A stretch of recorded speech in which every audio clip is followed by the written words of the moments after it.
This is Daily Armenia, ＳիվիլNeթ's daily news digest. Here's what's making headlines in Armenia today. Armenian Prime Minister Nikol Pashinyan arrived in Turkey today at the invitation of President Recep Tayyip Erdoğan for a historic working visit. This marks Pashinyan's second visit to Turkey. His previous trip was to attend Erdoğan's inauguration in 2023.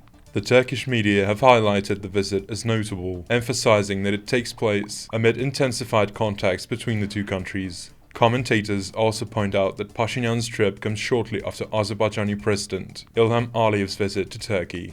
The fact that the meeting is held in Istanbul rather than the capital city of Ankara may signal that the visit is of a working nature, free of ceremonial formalities. The agenda for the talks is expected to focus on strengthening bilateral ties, advancing negotiations for an Armenia-Azerbaijan peace agreement, and discussing regional transport links. Pashinyan also met with members of the Armenian community in Turkey. While publishing footage of the meeting on his Facebook, the Armenian leader provided no further details. While previous Armenian leaders have also visited Turkey, their trips were not centered on bilateral relations. Armenia and Russia could lose around $6 billion in mutual trade turnover by the end of 2025, Russian Deputy Prime Minister Alexey Overchuk warned today at the International Economic Forum in St. Petersburg. Overchuk said the decline reflects an ongoing sharp drop in economic ties between the two countries. By the most conservative estimates, we lost about $2 billion last year. This year, the drop so far is $3 billion. Clearly, we're looking for a total loss of about $6 billion by the end of this year. These are serious figures, Overchuk said. In March, Russia reported a trade turnover of $12 billion with Armenia for 2024.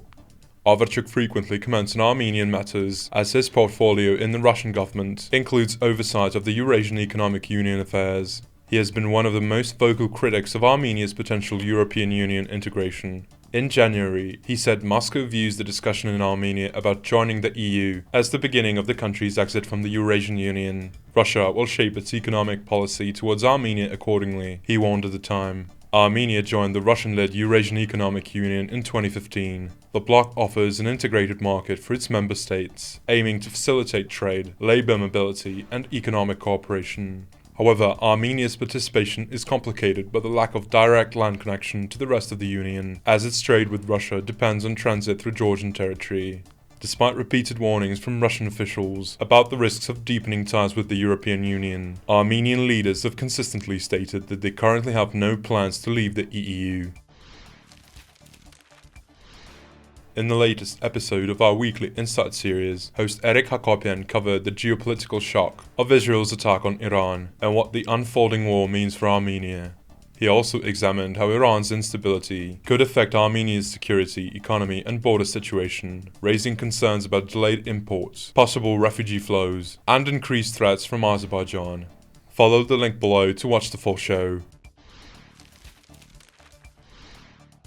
And as always, please follow SivilNet for the latest news and independent reporting from our contributors on the ground here in Armenia.